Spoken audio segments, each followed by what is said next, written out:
కొంతమంది vulgar comment చేస్తున్నారు నన్ను చూసి, కొంతమంది నన్ను చూసి క్యాన్సర్ చేసిన కొన్ని సందర్భాలు కొన్ని వందలు ఉన్నాయి. ఈ అన్స్టాపబుల్ బాలయ్య బాబు గారి షోకి మీకు చాయిస్ ఎట్లా వచ్చింది? నాకు దాంట్లో ప్రదీప్ బైరి అని ఒక డైరెక్టర్ ఉంటాడు. ఆ డైరెక్టర్ నాకు కాల్ చేశారు. లైసెన్స్ తీసుకోవాలనే ఆ థాట్ అసలు ఎందుకు అనుకున్నారు సార్? సరే రన్నింగ్ టెస్ట్ పెట్టారు కదా, 10% రన్నింగ్ ఇచ్చారు, పర్మనెంట్ కోసం నేను ఇవ్వమన్నారు. ఫస్ట్ జాబ్స్ కి ఎక్కడ వెళ్ళిండ్రు, అక్కడ సిచ్యువేషన్స్ ఎలా ఫేస్ చేశారు? నేను డిగ్రీ అయిపోయిన తర్వాత జాబ్స్ అప్లై చేస్తే చాలా మంది కూడా నా పర్సెంట్ చూసి ఇవ్వలేరు జాబ్స్. ఇప్పుడు పేరెంట్స్కి ఎప్పుడన్నా మీరు బర్త్డే అని మీరు ఎప్పుడన్నా అబ్జర్వ్ చేసిండ్రా? అదే నాకు 10th తర్వాత తెలిసింది. ఎందుకంటే ఓకే, తర్వాత ఇంకా మీరు చేసిన మంచి మంచి మూవీస్ కానీ మూవీస్ అంటే చేశాను ఒక 2, కానీ ఇంకా రిలీజ్ కాలేవు. నార్మల్గా మీలాగా ఉండి ఇంత సాధించి ఉంటే ఈ రోజు నన్ను ఇంటర్వ్యూ చేయకపోతుంది. మరి అంతకుముందు మమ్మల్ని వికలాంగులు అంటుండే, ఓన్లీ వికలాంగులు అని పేరు చేసి దివ్యాంగులు చేశారు. ఇప్పుడు మీలాంటి వాళ్ళు ఇప్పుడు హీరోగా కానీ కమెడియన్ కానీ మంచి మంచి క్యారెక్టర్స్ చేస్తుంది. ఎగ్జాంపుల్ కేరళలో అజయ్ కుమార్ అని ఉన్నాడు, తన ఒక హీరోగా విలన్గా తను కూడా గిన్నిస్ రికార్డు. నాకన్నా ఒక 2 inches తక్కువ. అది మీ ప్రకారం సెటిల్ అంటే ఏంటి ఫస్ట్ ఆఫ్ ఆల్ అది చెప్పండి నాకు. ఎలక్షన్ టైంలో మేము చేస్తామంటారు, ఎలక్షన్ తర్వాత మేము అపాయింట్మెంట్లకు పోతే మీకు అపాయింట్మెంట్ కావాలంటారు. హాయ్ ఎవ్రీవన్, మన వీడియోస్ని చాలా మంది చూస్తున్నారు కానీ లైక్ అండ్ కామెంట్ చేయడం లేదు. మీరు చేసే ప్రతి లైక్ కామెంట్ మా టీంని ప్రతి ఒక్కరిని చాలా బూస్ట్ చేస్తుంది. So please do like, share, comment and subscribe to my channel. అందరికీ ముందుగా నమస్కారం. ఈరోజు మన గెస్ట్ మన ఏసియా కాంటినెంట్లోనే ఫస్ట్ లైసెన్స్ పొందిన దివ్యాంగులలో మొదటి వ్యక్తి. ఆ పర్సన్ యొక్క ధైర్యం, గుండె ధైర్యం చూసుకుంటే ప్రతి ఒక్కరికి ఒక పెద్ద మోటివేషన్ అని చెప్పొచ్చు. ఈరోజు ఆ పర్సన్ని మనం ఇంటర్వ్యూ చేయబోతున్నాము. సో నమస్కారం సార్. నమస్కారం అండి. సార్ చాలా రోజులైంది మిమ్మల్ని ఒక 1 month బ్యాక్ కలిశాను అనుకుంటా. బాగున్నారా సార్? ఫస్ట్ బాగున్నానండి, మీరు ఎలా ఉన్నారు? బాగున్నాను సార్. అయితే సార్ ఫస్ట్ నాకు మీ గుండె ధైర్యం, మీ మోటివేషన్ని అసలు నేనైతే చాలా ఇన్స్పైరింగ్గా తీసుకున్నాను. నేనైతే థ్యాంక్ యూ అండి. అసలు మిమ్మల్ని చూసిన తర్వాత అయితే ప్రతి ఒక్కటి ఈజీగా నేను చెయ్యగలను అనే మోటివేషన్ తెప్పించారు సార్ మీరు. అంటే మీరు ఫస్ట్ టైం మనం మాట్లాడినప్పుడు ఈజీగా చాలా మోటివేట్ అయినా నేను. సో ఓకే సార్, అసలు మీరు లైసెన్స్ తీసుకోవాలనే ఆ థాట్ అసలు ఎందుకు అనుకున్నారు సార్? అసలు అంటే నేను ఎక్కడికి వెళ్ళాలనుకున్నా ఆ థాట్కి రావడానికి ముఖ్య కారణము యూబర్, ఓలా, ఈ క్యాబ్స్ వల్ల. నేను ఎక్కడికి వెళ్ళాలనుకున్నా నాలాంటి వాళ్ళు బైక్స్ బుక్ చేయడు, యూబర్ కానీ anything, any company cabs, private cabs book చేస్తాను. అయితే అలా బుక్ చేస్తూ వెళ్తున్నప్పుడు నేను ఒంటరిగా వెళ్ళినప్పుడు కూడా ఆఫీస్కి వెళ్ళా కానీ ఎక్కడికైనా బయటకు వెళ్ళాలనుకున్నా బుక్ చేసినప్పుడు కొంతమంది వల్గర్ కామెంట్ చేస్తుండే నన్ను చూసి. ఇలా కొంతమంది నన్ను చూసి క్యాన్సర్ చేసిన కొన్ని సందర్భాలు కొన్ని వందలు ఉన్నాయి. డ్రైవర్స్ నన్ను చూసి నా ప్లేస్కి వచ్చిన తర్వాత సారీ అండి నేను ఎక్కించుకోను, అలా డైరెక్ట్ ఫేస్ టు ఫేస్ చెప్పి అట్లా చాలా ఉన్నాయి. అయితే నాకు మ్యారేజ్ అయిన తర్వాత పెళ్లి అంటే భార్యతో ఫ్యామిలీతో పోయినప్పుడు కూడా కొంతమంది ఇప్పుడు కొన్ని వాళ్ళ లాంగ్వేజ్లలో, వాళ్ళ హిందీ లాంగ్వేజ్ కావచ్చు, ఇంగ్లీష్ లా కావచ్చు, వాళ్ళు కొన్ని కామెంట్స్ చేస్తే కొన్ని కామెంట్స్ నేను నా వైఫ్ తో కూడా చేయలేకపోతుంది. అలాంటి వాళ్ళ కామెంట్ చేస్తుండే. అలా చేసినప్పుడు నేను ఎందుకు నేర్చుకోకూడదు, నాకెందుకు ఇలాంటి, నేను కూడా మీలాంటి మనిషినే. ఇప్పుడు వాళ్ళు ఒక రైడింగ్ కోసం వచ్చారు, పర్సన్ ఎలా ఉంటే మీకేంది, మీకు కావాల్సింది మీ మనీ, మీరు ఒకరిని డ్రాప్ చేయాలి, మీ డ్యూటీ అది. దాన్ని మీరు ఒక కామెంట్ చేసి ఒక ప్యాసింజర్ని వల్గర్ కామెంట్ చేయడం కరెక్ట్ కాదనిపించి నేను దీనికి ఏదో ఒక పరిష్కారం చేయాలని నేను గూగుల్లో ఇంటర్నెట్ బ్రౌజర్ చేస్తే డ్రైవింగ్ ఎలా నేర్చుకోవాలని చూస్తే ఒక యుఎస్లో అరబ్ కంట్రీలో ఆమ్స్ అంటే ఇక్కడ నుంచి నడుము నుంచి కిందికి ఉంటాయి, తను ఇన్నోవా నడిపిస్తున్నాడు. ఓన్లీ హ్యాండ్సే ఉంటాయి, హ్యాండ్స్ నడుము నుంచి పైకి ఉంటాడు, నడుము నుంచి కిందికి లేవు. తను నడిపిస్తున్నప్పుడు నాకు కాళ్ళు చేతులు మంచిగా ఉన్నాయి, ఓన్లీ హైట్ ప్రాబ్లం. ఇప్పుడు మీరు 6 అడుగులు, నేను 3 అడుగులు, అంతే తేడా. మరి అప్పుడు నేను ఎందుకు నడిపేయకూడదు అనే ఒక ఆలోచన వచ్చి దాని గురించి ఎలా వర్కౌట్ చేయాలో కొద్దిగా ఇంటర్నెట్ లో బ్రౌజ్ చేసి బెంగళూరులో ఒక అబ్బాయి ఉంటాడు జానీ అని, తన దగ్గరికి పోయి కలిసాను. ఒక 3 months అక్కడ ఉన్నాను. కలిస్తే తను చెప్పాడు నువ్వు నేర్చుకోవచ్చు, కొద్దిగా మాడిఫై చేయాలని. అలా కొద్ది రోజులు అక్కడనే ఉండి కార్ని ఎలా మాడిఫై చేసి తెలుసుకొని తర్వాత ఇక్కడ హైదరాబాద్ వచ్చి కార్ నేర్చుకోవడం అలా స్టార్ట్ అయిందండి. అసలు అంటే కారు ఎవరి దగ్గర నేర్చుకున్నారు సార్ మీరు? ఇక్కడనైతేనేమో హైదరాబాద్ లో నాకు ఎవరు కార్ నేర్పనన్నారు. అన్ని టెక్నికల్ తెచ్చుకున్నాక కారు కూడా కొన్నాక మాడిఫికేషన్ ఇచ్చిన తర్వాత ఇక్కడ దాదాపు 100+ కార్ డ్రైవింగ్ స్కూల్స్ ఉన్నాయి. ఏ స్కూల్స్ వాళ్ళు కూడా నాకు నేర్పనన్నారు. ఎందుకు రీజన్ ఏంటి అంటే మీరు నేర్చుకున్న నాకు తెలియదు. కారు వాళ్ళు నేర్పేటప్పుడు వాళ్ళ కార్లో మీ పక్కన కూర్చున్న నేర్పారు ట్రైనర్ వారికి 2 sides ఉంటుంది, ఒక కంట్రోలింగ్ ఉంటుంది. నా కార్కి ఉండదు, ఎందుకంటే నాకు మాడిఫై అది పెడల్స్ పైకి లేపి కూర్చొని వేసి నేను మాడిఫై చేసుకున్నాను. వాళ్ళకి పెడల్స్ ఉంటాయి, అట్లా నేర్పలేము, పెడల్స్ ఉంటాయి. నేను మీ దగ్గర పెడల్స్ ఉంటే ఓన్లీ స్టీరింగ్ మీద పట్టుకొని, ఇప్పుడు నా చిన్న బాబుని కూడా కూర్చున్నట్టు స్టీరింగ్ తిప్పంటే రిమోట్ కంట్రోల్ లేక తిప్పగలుగుతారు. అప్పుడు వీరే నేర్పేది. నా కార్ నేర్పాలంటే అట్లా నేర్పలేము సార్, మేము కంట్రోలింగ్ ఉంటే నేర్పగలుగుతాం అంటే మళ్ళీ మీలాంటి ఒక ఫ్రెండ్ డ్రైవర్గా ఉంటాడు, ఇస్మాయిల్ అని, ఓకే. తను నాకు నేర్పించారు. మ్మ్. నేను 3 months లో నేర్చుకున్నానండి. లైసెన్స్ వచ్చిన తర్వాత మీరు అన్స్టాపబుల్ కి కానీ కొన్ని కొన్ని చిన్న చిన్న మూవీస్ కి కానీ చాలా చేసిండ్రు. అవును. సో ఈ అన్స్టాపబుల్ బాలయ్య బాబు గారి షోకి మీకు చాయిస్ ఎట్లా వచ్చింది? ఇంటర్వ్యూస్ ఇస్తూ ఉంటే అప్పటికి ఆ ప్రోగ్రామ్ ఇంకా రిలీజ్ కాలేదు. అప్పుడే స్టార్టింగ్ లో అప్పుడే ఉంది. స్టార్టింగ్ అది అవునవును. ఓన్లీ ప్రోమో రిలీజ్ అయింది. అవును. ప్రోమో రిలీజ్ అయినప్పుడు నాకు దాంట్లో ప్రదీప్ బైరి అని ఒక డైరెక్టర్ ఉంటాడు. ఓకే. ఆ డైరెక్టర్ నాకు కాల్ చేశారు. ఆయన కూడా నాకు ఫస్ట్ ఎవరైనా ఇప్పుడు మీరు ఎట్లా కాల్ చేశారో నాకు మీ ఇంటర్వ్యూ కావాలి అంటే నేను ఫస్ట్ క్వశ్చన్ వేస్తే ఏంటంటే ఏ ఛానల్, మీరు ఎక్కడి నుంచి మాట్లాడుతున్నారు, ఎవరికంటే వాళ్ళకి తెలియంది ఇష్టం కరెక్ట్ కాదు అని నాకు ఎవరి వాళ్ళకి ఎథిక్స్ వాళ్ళకి ఉంటాయి. అందుకని అడిగితే సార్ నేను షో పేరు అయితే చెప్పలేను, అయితే నేను ఇవ్వలేను అని చెప్పిన. అంటే దాదాపు 1 month నా వెంబడే పడ్డాడు తను, నన్ను అప్రోచ్ అవుతూనే ఉన్నాడు. సరే సార్ మీరు ఇంతగానే పడుతున్నారు, సరే మీరు షో పేరు చెప్పకూడదు, అసలు ఒరిజినల్ గా దాని కాన్సెప్ట్ ఏంటి చెప్పండి అంటే వాళ్ళ ఆఫీస్కి పిలిచారు. వాళ్ళ ఆఫీస్కి పిలిచి నన్ను చెప్తే ఇది కాన్సెప్ట్ ఒరిజినల్ గా అప్పటికి బాలకృష్ణ గారికి ఒక యాక్సిడెంట్ అయ్యి చేతి ఫ్రాక్చర్ అయింది. అప్పుడు చాలా మంది తన మీద నెగిటివ్ కామెంట్స్ వచ్చినాయి. ఎందుకంటే తను ఫస్ట్ టైం చేస్తాడు, ఏదో చేద్దాం అనుకుని ఏదో అవుతున్నది అని చెప్పి నెగిటివ్ కామెంట్స్ వస్తే ఆ టైంలో నన్ను అప్రోచ్ అయ్యి ఆ షోని లేపారు. ఎట్లా చేయాలి దీన్ని అని నేను అప్పుడు ఒప్పుకున్నాను. తర్వాత ఇంకా మీరు చేసిన మంచి మంచి మూవీస్ అంటే చేశాను ఒక 2, కానీ ఇంకా రిలీజ్ కాలేవు. అది నేను వాళ్ళ ఎథిక్స్ ని బట్టి నేను పేర్లు చెప్పలేను బయటకి. నేను కొద్ది రోజులు చెప్పగలదు, ఎందుకంటే వాళ్ళు దాన్ని కొన్ని క్యారెక్టర్స్ ఏంటంటే హిడెన్ క్యారెక్టర్స్ ఉంటాయి కదా, అవి బయటకు చెప్పకూడదు. తర్వాత నుంచి ఆపర్చునిటీస్ ఎట్లా వచ్చినాయి మీకు ఈ ఇండస్ట్రీలో, మూవీ ఇండస్ట్రీలో అనేది ఫస్ట్ వచ్చినప్పుడు, తర్వాత ఇప్పుడైతే లేవు. ఇంకా ఇప్పుడు నేను అప్రోచ్ అవుతున్నాను, కొన్ని జరుగుతున్నాయి.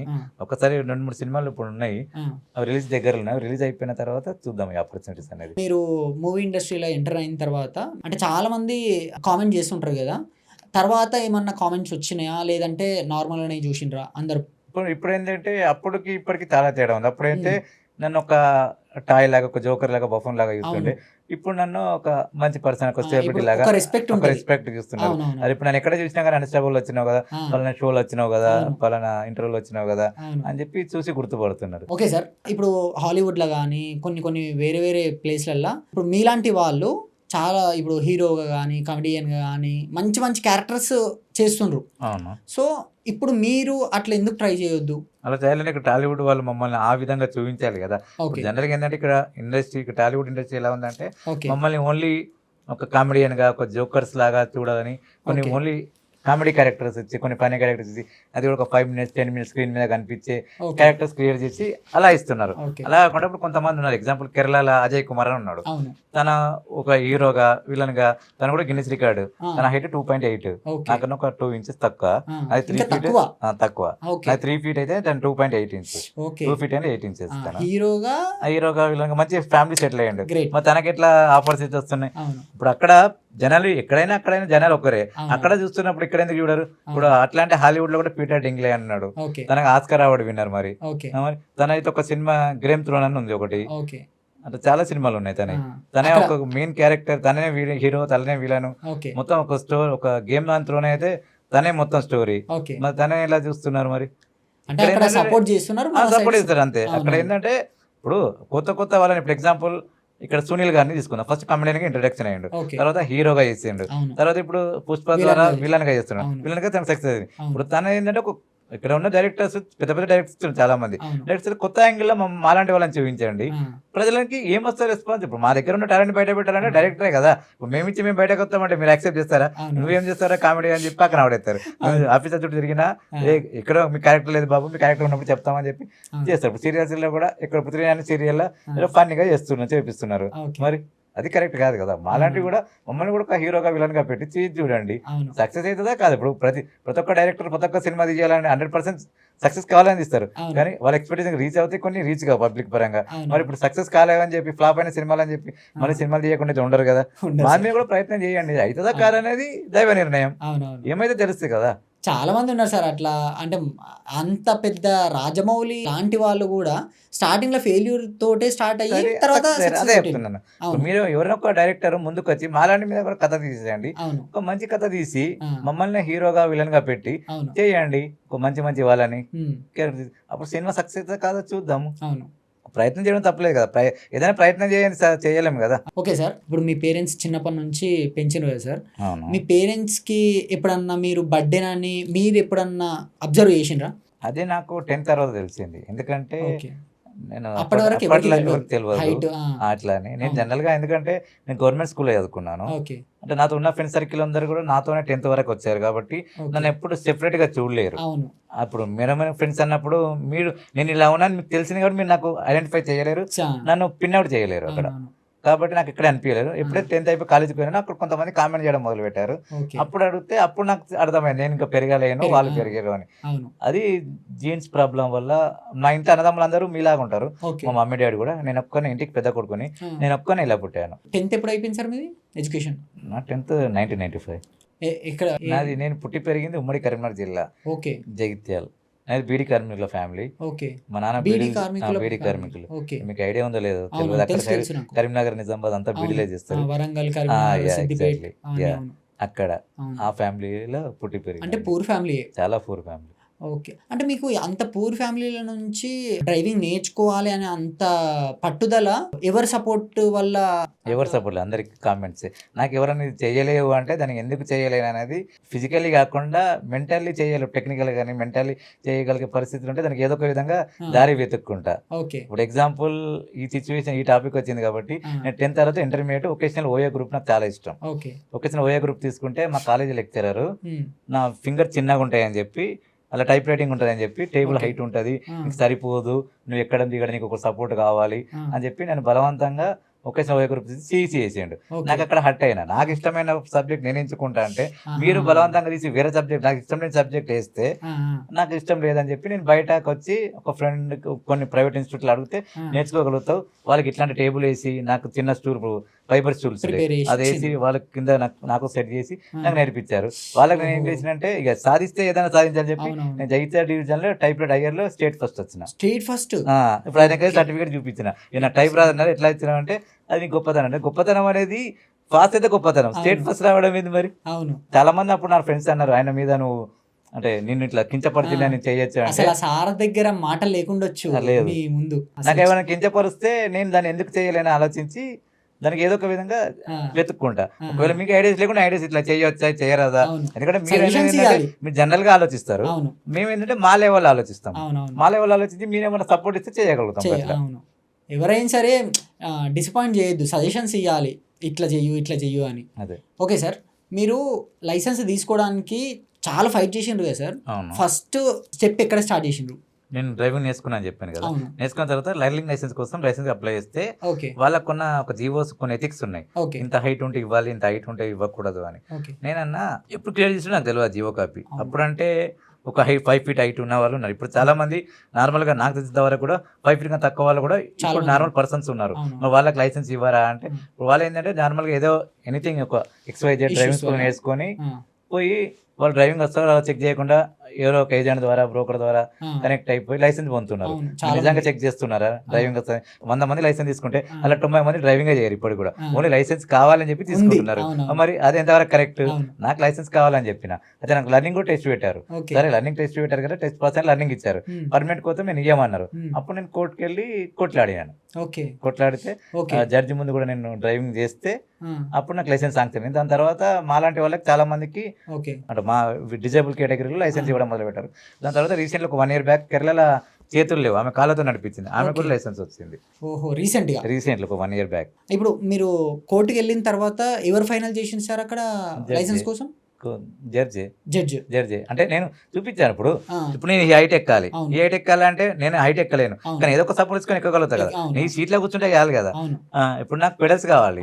జనరల్ గా ఏంటంటే మా డిజేబుల్ పర్సన్స్ కి మాన్యువల్ ఇయర్ ఆటోమేటిక్ ఇస్తారు, ఓన్లీ ఎక్సిలేటర్ బ్రేక్. నేను దాన్ని పైకి తెప్పించుకున్నాను, సీట్ హైట్ కోసం కూర్చొని వేసాను. ఇంకేది మీకు కావాల్సింది మీరు ఎలా చూడగలుగుతారో రోడ్డు నేను అదే విధంగా చూడగలుగుతాను. ఇంకేం కావాలి మీకు కావాల్సింది?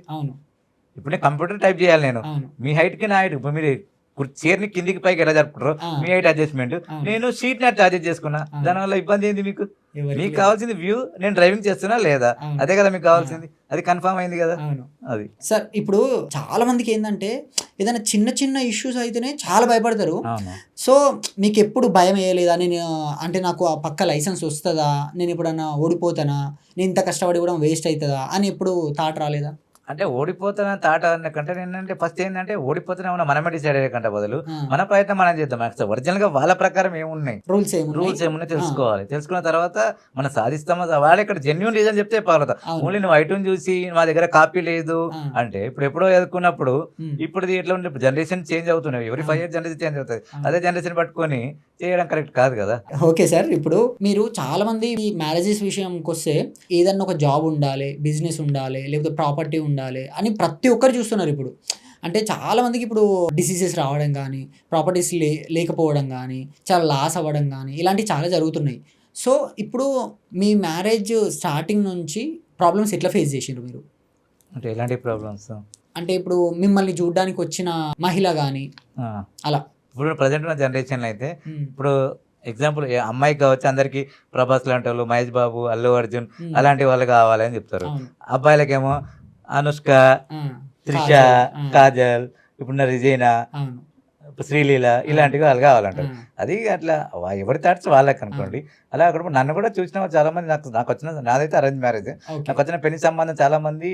నేను అప్పటికి హైదరాబాద్ లో సెటిల్ అయినా కాబట్టి హైదరాబాద్ లో ఉంటే ఇప్పుడు సాధారణ మీలాంటి అమ్మాయి నా దగ్గరికి వచ్చినప్పుడు కొన్ని డౌట్స్ అడిగారు. ఇప్పుడు హైదరాబాద్ లో నువ్వు ఉంటావు, సడన్లీ ఎవరన్నా ఒక్కరు తుంటరి వాళ్ళు కానీ, ఎవరన్నా అల్లరి వాళ్ళు కానీ, అల్లరి ముక్కలు వచ్చి ఒకవేళ నన్ను అంటే అమ్మాయిని అల్లరి చేస్తే నువ్వు ఎలా సేవ్ చేస్తావు అంటే నేను ఒక్కడే మాట్లాడినా. ఇప్పుడు అది నేను ఎలా చేస్తాను ఇప్పుడు ప్రజెంట్ అయితే సిచ్యువేషన్ వచ్చి చూపించగలదు. ఇప్పుడైతే చూపించలేను. ఒక నార్మల్ అబ్బాయి నువ్వు పెళ్లి చేసుకుంటే ఒక నలుగురు వచ్చి నిన్ను ఎవరైతే పెళ్లి చేసుకున్నారో ఆ హస్బెండ్ ని పట్టుకొని అప్పుడు నిన్ను అల్లరి చేస్తే అప్పుడు ఏం చేయగలుగుతావు అని అడిగిన డైరెక్ట్. ఇప్పుడు సిచ్యువేషన్ ఎలా ఉంటుంది అంతే కదా. అప్పుడు ఆ అబ్బాయి ఎట్లా కాపాడుతుంది మరి? ఆయన నలుగురికి అబ్బాయి ఆయన పట్టుకొని బలవంతం చేసి ఇంకో ఇద్దరు అబ్బాయిలు ఆ అమ్మాయిని ఏమైనా చేస్తే అప్పుడు ఆ అబ్బాయి ఎట్లా కాపాడుతారు మరి? దానికి సొల్యూషన్ ఏంది? చేయాలనుకున్నప్పుడు ఏ విధంగానే చేయొచ్చు. దానికి ఇప్పుడు ఎవరో ఏదో జరుగుతుందని చెప్పి ఇప్పుడు రేపు నువ్వు చస్తావు అని చెప్పి ఈ రోజు ఏం తినకుండా ఉంటావా? అది కరెక్ట్ కాదు కదా. అట్లా చాలా వచ్చినాయి. ఇక ఇప్పుడున్న నా వైఫ్ చిన్మయి నన్ను చూసి నాన్న కాన్ఫిడెన్స్ చూసి పెళ్లి చేసుకుంది. మీరు అంటే సంబంధాలు, మ్యారేజ్ సంబంధాలు చూసేటప్పుడు ఎన్ని సంబంధాలు చూసారు సార్ మిమ్మల్ని? 3-4 చూసాను. అమ్మాయి వాళ్ళ తల్లిదండ్రులు కూడా మిమ్మల్ని బ్యాడ్ కామెంట్స్ మాట్లాడడం అలాంటి సిచ్యువేషన్స్ చాలా జరిగినాయి. వాడి కొన్ని చెప్పలేను ఇక్కడ. అట్లా జరిగినాయి కొంతమంది. ఎట్లా అంటే కొంతమంది నువ్వు ఎట్లా చూసుకోగలుగుతావు అవి ఇవి అడిగారు. వాళ్ళకు ఉన్న డౌట్స్ వాళ్ళు అడిగారు. ఇక దాన్ని కొన్నిటికి ఆన్సర్ లేవు. నేను సిచ్యువేషన్ అంతా చెప్పగలుగుతాం కానీ ఇప్పుడు నేను ఒక మాట చెప్తాను. ఇప్పుడు మామూలుగా అబ్బాయిని 8% ఇప్పుడు ఎగ్జాంపుల్ ప్రభాస్ ని పెళ్లి చేసుకున్నారు, అలాంటి అబ్బాయిని పెళ్లి చేసుకున్నారు. రేపు పొద్దున ఏదో మిస్ హ్యాండ్లింగ్ అయ్యి ఎక్కడో జారిపడ్డి లేకుంటే ఏదో డిసీజ్ వచ్చి తను కాలేజ్ చేతిలో పడిపోయి బెడ్కి అయ్యిండు, పర్మనెంట్ లైఫ్ లాంగ్ బెడ్ అయ్యిండు. పరిస్థితి ఏంది మరి? అప్పుడు ఏంది అప్పుడు పరిస్థితి? ఆ అమ్మాయి ఏం చేస్తుంది? విడిచి పెడతా, డైవర్స్ ఇస్తుందా? మరి ఏం చేస్తుంది? ఇప్పుడు రేపు పొద్దున ఏం చదువుతుంది తెలియదు దానికి. ఇప్పుడు నీకు ఎవరికో ఒక యాక్సిడెంట్ అయింది, కాలు ఎరిగింది, డిసేబుల్ అయ్యిండు, అప్పుడు ఏంది? ఇప్పుడు కళ్ళు పోయినాయి, గుడ్డోడు అయినా అప్పుడు ఏం చేస్తావు? ఏం చేయలేదు. సిచ్యువేషన్ ఏం జరుగుతుంది ఎవరు తెలియదు. ఇప్పుడు ఉన్న 6 feet వ్యక్తి ఇప్పుడు డిసీజ్ వచ్చి పక్క కూడా అవుతారు. అప్పుడు ఏం చేస్తారు? 6 pack పోయి 0 pack అవుతుంది. మరి చాలా మంది అట్లా ఏం జరుగుతుంది ఎవరు చెప్పలేనప్పుడు దాన్ని ఎవరేం చేస్తారు? ఇప్పుడు బండ్లు ఓడలైతే ఓడలు బండ్లు అవుతాయి, దాన్ని ఎవరేం చేస్తారు మరి? అవును సార్, నిజంగా అసలు ప్రతి ఒక్కరికి నెక్స్ట్ సెకండ్ ఏమైతుందో చెప్పలేకపోతున్నారు. అవునవును. Okay sir, no problem. ఇప్పుడు తర్వాత మీ మ్యారేజ్ అయిన తర్వాత కూడా మీకు ఇప్పుడు పిల్లలు పుట్టేటప్పుడు ఎప్పుడు ఏం భయపడలేదా మీరు? నేను ఎప్పుడు భయపడలేదు. ఎందుకంటే ఎక్కడ భయపడనండి ఫస్ట్ ఆఫ్ ఆల్. ఎందుకంటే భయం అనేది ఫస్ట్ మన దాంట్లోని ధైర్యాన్ని తీసేస్తుంది. నువ్వు ఎక్కడైతే భయపడని స్టార్ట్ చేస్తున్నావో అప్పటి నుంచి నువ్వు బ్యాక్ స్టెప్ ఎడగడం మొదలు పెడతావు. ఏదైనా సరే అవుతుందా కాదా అనేది ముందు ఎరగాలి. ఉంటే ఉంటాం, పోతే అవుతాం. అందరం వచ్చింది ఎలాగో ఏమైనా పోయేదే. మరి దానికి మనం ప్రయత్నం మనం చేస్తూ ఉండాలి. ఇప్పుడు అక్కడ నుంచి పడతావా అని చెప్తున్నా పైకి ఎట్లా పోతావు? ఇప్పుడు లిఫ్ట్ లో పోయినా కరెంట్ పోతే ఏం చేస్తావంటే కరెంట్ పోయినప్పుడు ఆలోచించాలి కదా. ఇప్పుడు నువ్వు భయపడి లిఫ్ట్ పోకుండా పోతే అప్పుడు పైకి ఎట్లా పోగలుగుతావు? అంతే కదా. అంటే పిల్లల పరిచయం కదా సార్. ఇప్పుడు ఎట్లుంటుందంటే మీరు మ్యారేజ్ అయిన తర్వాత నా పిల్లలు ఇట్లా ఉడితే తర్వాత నేను ఫేస్ చేసిన ప్రాబ్లమ్స్ ఎన్నో వాళ్ళు కూడా ఫేస్ చేయవలసి వస్తుందేమో అని అట్లే అనుకున్నాను. అందుకే నేను దానికన్నా ముందే నేను గైనకాలజిస్ట్ కలిసి అప్రోచ్ జాగ్రత్తలు తీసుకున్నాను. ఎలా అంటే ఇప్పుడు నేను ఇప్పుడున్న జనరేషన్ మమ్మల్ని చాలా ఘోరంగా చూస్తున్నది. ఇప్పుడు నెక్స్ట్ వచ్చే జనరేషన్ కూడా ఇంకా ఘోరంగా ఉంటుంది. ఒకవేళ నా సేమ్ ఇష్యూ నా పిల్లలకు వస్తే వాళ్ళ పరిస్థితి ఏంటి అని ఆలోచిస్తే దానికి మెడిసిన్స్ ఉన్నాయి, కానీ day 1 నుంచి టేక్ కేర్ చేయాలి. సో దాదాపు ఏంటంటే నేను తన 9 months ఒక నర్సుని పెట్టి నేను ఒక మెడికల్ అంటే హాస్పిటల్ జాగ్రత్త తీసుకొని డే టు డే రిపోర్ట్ తీసి చేసాను. అలా తర్వాత ఇప్పుడు మీరు అన్నారు కదా మనకు తెలివి వచ్చిన తర్వాత మీకు తెలిసింది హైట్ పెరగట్లేదు. తర్వాత 10th తర్వాత మీ పేరెంట్స్ కానీ మీ అన్నలు కానీ మిమ్మల్ని దూరం పెట్టిన సందర్భాలు ఏమన్నా ఉన్నాయా? సందర్భాలు అంటే ఏం లేవు. అంటే నాకైతే ఎప్పుడైతే తెలిసిందో ఇప్పుడు ఎందుకు అంటే నేను ఇంటికి పెద్దోని, నాకు అన్నలు 2 తమ్ముళ్ళే. అయితే నేను అడిగాను, తమ్ముళ్ళు ఎందుకు అలా ఉన్నారు, నేను ఎందుకు ఇలా ఉన్నాను అని మా పేరెంట్స్ని అడిగితే మా పేరెంట్స్ ఒకటే ఆన్సర్ చెప్పారు దానికి. మన చేతికి ఉన్న 5,000 సమానంగా లేనప్పుడు మన ఒక తల్లి కడుపులో పుట్టిన 3 తమ్ముడు ఎలా ఒకరికి సమానంగా ఉంటారు అనేసరికి నాకు అక్కడ కలిగింది. కరెక్టే, అది కరెక్ట్ పాయింట్. ఎందుకంటే ఇప్పుడు నా కడుపులో పుట్టిన కొడుకులు పిల్లలు ఎవరైనా కావచ్చు, ఎలా ఉడతారు. ఇప్పుడు ఒక నల్ల ఉడతాడు, ఒక తెల్ల ఉడతాడు, ఒక బక్క ఉడతాడు, లావు ఉడతాడు, ఎలా ఉట్టచ్చు. అది మన చేత లేదు, అది దైవ నిర్ణయం.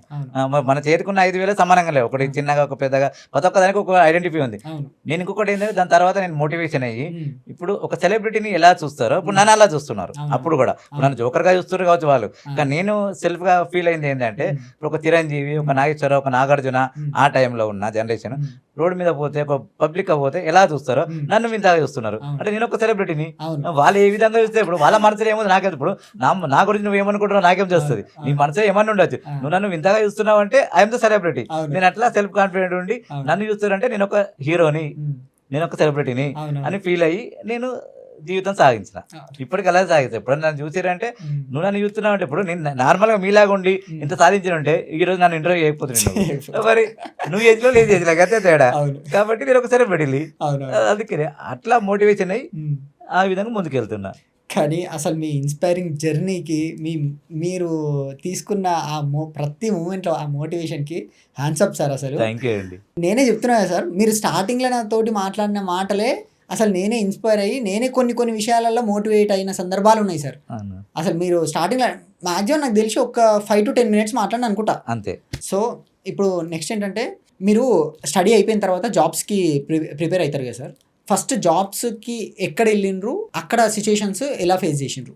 జాబ్స్ కానీ డిగ్రీ కూడా నాది ఉమ్మడి రాష్ట్రంలో 2004లో డిగ్రీ అయింది. ఉమ్మడి రాష్ట్రంలో డిగ్రీ చేసిన మొట్టమొదటి వ్యక్తిని మా దివ్యాంగుల వల్ల. అప్పటికి ఎవరు డిగ్రీ చేయలేరు. దివ్యాంగులలో కూడా డిగ్రీ చేయలేదు ఆ టైంకి, నేను చేసిన టైంకి. ఇప్పుడు చాలా మంది చేశారు.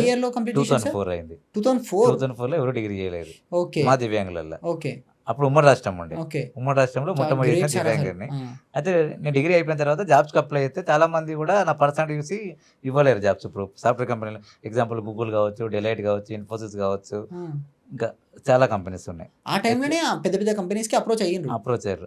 అప్పుడే షిఫ్ట్ అయింది కదా 2004-5లోనే ఐటీ. మన చంద్రబాబు నాయుడు గారు అప్పుడు ఐటీ తెచ్చారు, హైటెక్ సిటీ అవన్నీ అప్పుడే డెవలప్ అయ్యి. ఆ టైంలోనే వచ్చినప్పుడే అప్రోచ్ అయితే నా ఇచ్చారు రామ్లో ఇప్పుడు నన్ను చూసి సారీ మీకు ఎలిజిబుల్ కాదు, నా పర్సనాలిటీ చూసి రిజెక్ట్ చేసిన సందర్భాలు చాలా ఉన్నాయి. జాబ్ కి పర్సనాలిటీకి ఇక వాళ్ళే మనసులో ఏముంది, ఇప్పుడు నేను లేపగలుగుతా.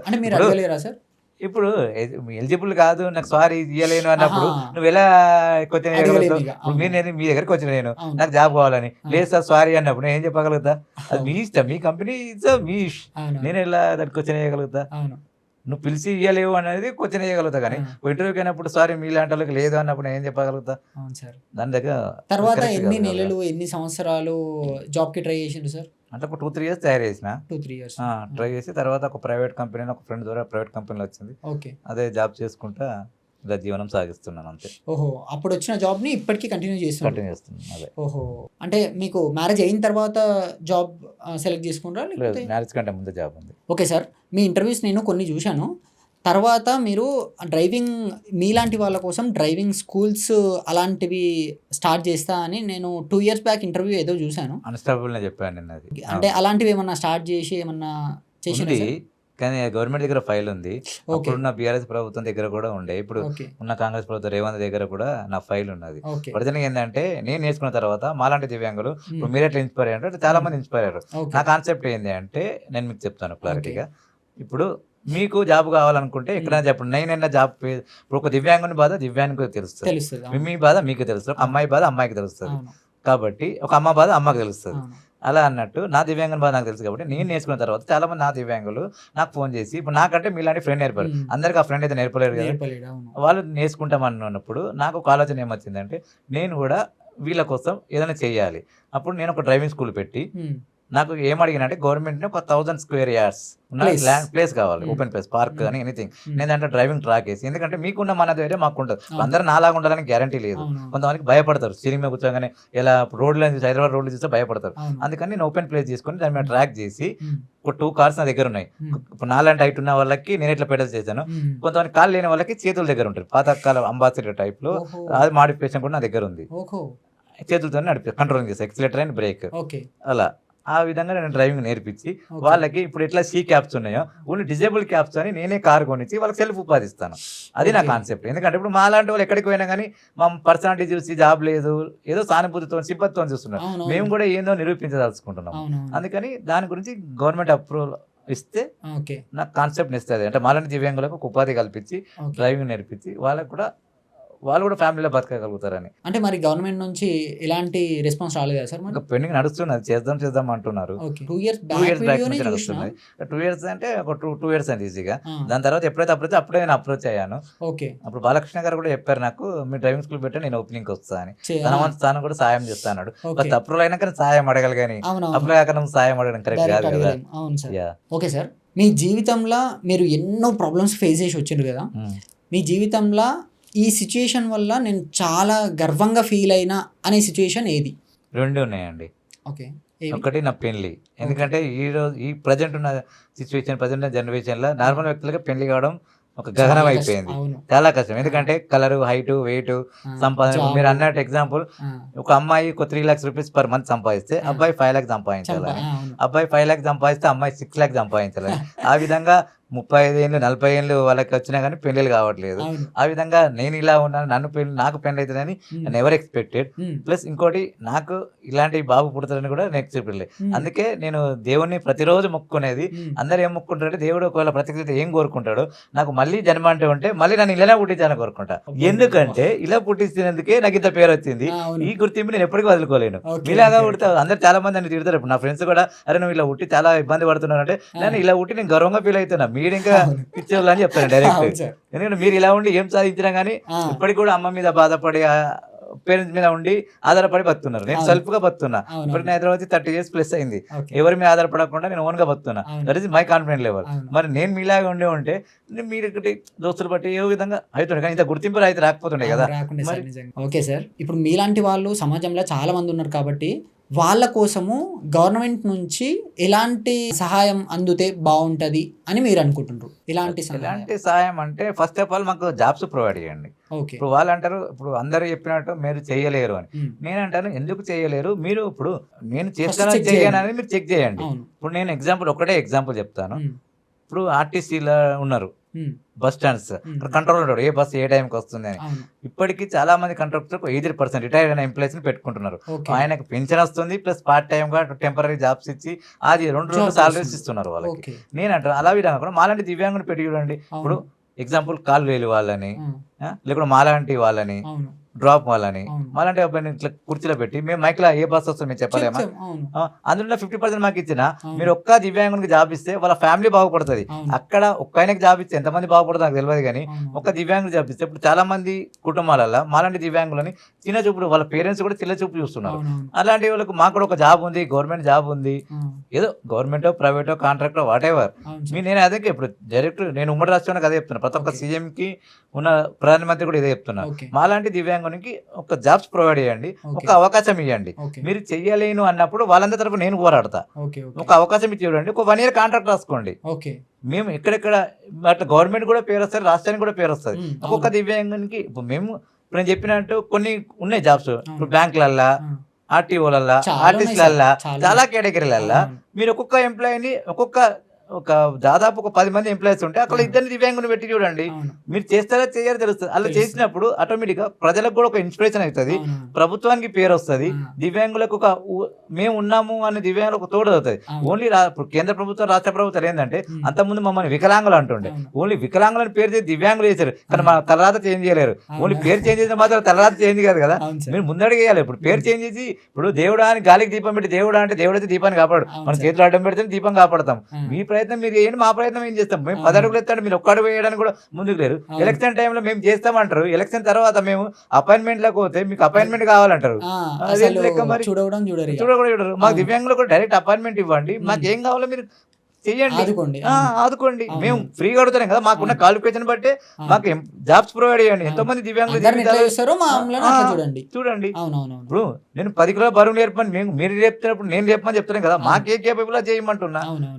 మేము కూర్చున్న జాబ్స్ చేయగలుగుతాం కదా, ఇప్పుడు కంట్రోలింగ్ జాబ్స్, క్యాషియర్ జాబ్స్ అవి చేయలేమా మేము? ఎందుకు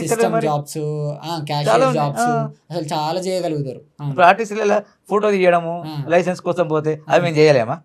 మరి అలా ఎవరెవరైనా ఇస్తారు, ఒక్కొక్క అక్షరం కొట్టాడు ఏబిసి ఎక్కడన్నా కీబోర్డ్ టైప్ చేస్తారు. మరి టాలెంట్ ఉన్న పర్సన్ చాలా మంది ఉన్నారు కదా. ఇంకా చాలా మందికి అసలు స్కిల్స్ లేని వాళ్ళకు డైరెక్ట్ జాబ్ ఆపర్చునిటీస్ ఇచ్చి కూర్చోబెడుతున్నారు. స్కిల్ ఉన్న వాళ్ళను పక్కకు అదే అంటున్నాను. అవును, మాకు అవకాశం అదే చెప్తున్నా కదా, మీరు కాంట్రాక్ట్ అగ్రిమెంట్ క్లియర్ గా రాయండి.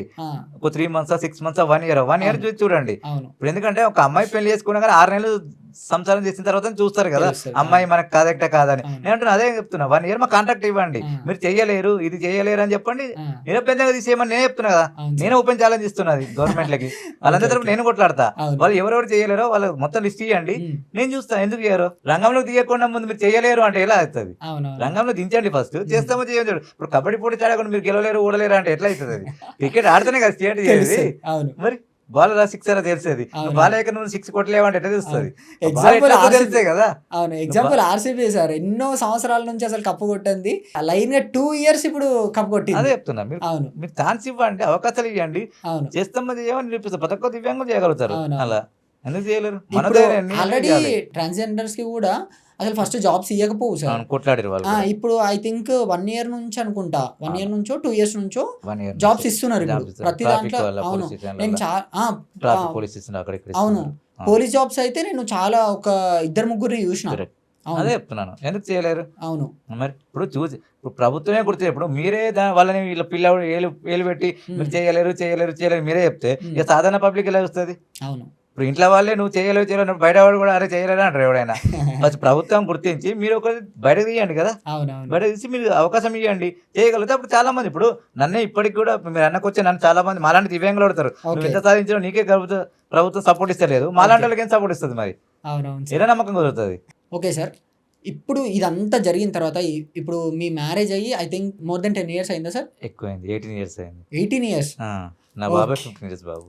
ఓకే, ఇప్పుడు మీ లైఫ్ ఎట్లుంది సార్? అసలు చాలా బాగుంది. అంటే అప్పటికి ఇప్పటికి ఒకసారి కంపారిజన్ చేసుకుంటే ఎట్లా చెప్తారు?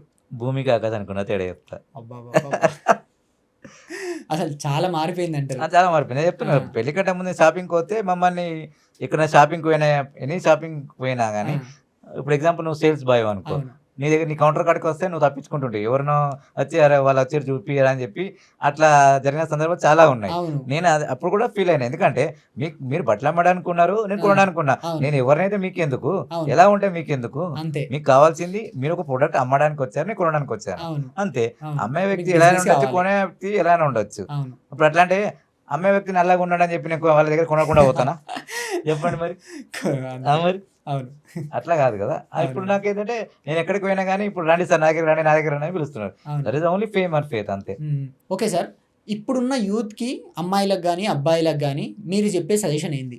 మన ధైర్యంతో ఉండాలి అంతే, ఏం లేదు. మీరు ఏం చేయాలనుకున్నా చేయండి, అమ్మాయిలు కావచ్చు అబ్బాయిలు కావచ్చు, మీరు ఏం కావాలనుకో అది కావాలి అంతేగాని. ఇప్పుడున్న జనరేషన్ ఎట్లా అంటే నేను సెటిల్ అయితే పెళ్లి చేసుకుంటా అంటారు కదా, అది పెద్ద నేనైతే యాక్సెప్ట్ చేయను. మీ లైఫ్ లో మీ ప్రకారం సెటిల్ అంటే ఏంది ఫస్ట్ ఆఫ్ ఆల్ అది చెప్పండి నాకు. మంచి జాబ్ లో ఉండి మంచి సంపాదన ఉండి, సరే ఎగ్జాంపుల్ నీ వయసు ఒక 30 వేసుకోండి ఎగ్జాంపుల్, ఎవరైనా వయసు 30, నువ్వు సెటిల్ కాబట్టి నీకు ఎన్ని ఇయర్స్ పడుతుంది చెప్పలేం? అప్రాక్సిమేట్లీ గోలే చేసుకుంటూ ఉంటావు కదా, సెటిల్ అంటే ఎప్పుడైతే మరి ఇప్పుడు 50 ఏళ్ళకి అయితే మరి ఎప్పుడైతే ఒక 3-4 years 35 years 35 years కి నీకు పెళ్లి కావాలంటే అప్పుడు నీకు ఎంత కష్టం అవుతుంది? చాలా. సరే ఇప్పుడున్న ఎక్స్పెన్సెస్ కి 35 ఎగ్జాంపుల్ సెటిల్ అంటే 30 years ఇప్పుడు నీకు ఎగ్జాంపుల్ 5 years తర్వాత నీకు జాబ్ అవుతుంది. జాబ్ లో నీకు ఎంత సాలరీ వస్తుంది? నీకు ఒక ఫిగర్ ఇసుకో, అప్రాక్సిమేట్ ఒక ఫిగర్ వేసుకో. మాక్సిమం అన్న 30 to 50K స్టార్టింగ్. ఇప్పుడే 30 to 50K లో నువ్వేం ఏం చేయలేకపోతున్నావు. చేయలేకపోతున్నావు. 5 years తర్వాత 50K ఏం చేస్తావు మరి? అప్పటికి పెళ్లి కావాలంటే ఇప్పుడు నీ ఎక్స్పెన్సెస్ కే ఎవ్రీ 5 years కే నీకు ఎక్స్పెన్సెస్ ఏ రేషియోలో పెరుగుతుందో అసలు calculate నిజం సార్, చేసుకో. అసలు కరోనా తర్వాత అయితే ప్రతి ఒక్క రేట్స్ అసలు డబుల్ అయిపోయినాయి. మరి ఇప్పుడు ఇప్పుడు ఇరానీ రోగాల్లో కూడా ఎన్ని రేట్లు పెరిగినాయి. ఇప్పుడు టిఫిన్ రేటు 30 రూపాయలు, ఇప్పుడు 60 రూపాయలు చేసింది. మరి ఇప్పుడు ఈ జీతం అదే ఆ లెవెల్ పెరుగుతుందా మరి? అవునవును సరే ఈ రోజు నీకు 30K జీతం ఉంది అవును. ఎగ్జాంపుల్. అవును 5 years తర్వాత నీ జీతం ఎంత అవుతుంది అనుకుంటున్నావు నీ ప్రకారం? 70 to 80K అస్సలు కాదు. మాక్సిమం అంటే 40K వరకు కాదు. యాజ్ పర్ వాళ్ళ రేషియో ప్రకారం 5 to 10% పెంచుకుంటా పోయినా 45 మధ్యలో కన్నా ఎక్కువ కొనేవద్దు. 45కి 35కి తేడా ఏమొచ్చింది మరి? ఇప్పుడు అప్పుడు 45 అయినప్పుడు ఈ రోజు రేట్ ఎంత ఉందో ఆ రోజుకి అంతే ఉంది. అవును అంతే అయితే మరి అన్ని ఇంకా ఖర్చులు settle ఏముంది పెరుగుతున్నాయి. లైఫ్ లో మరి?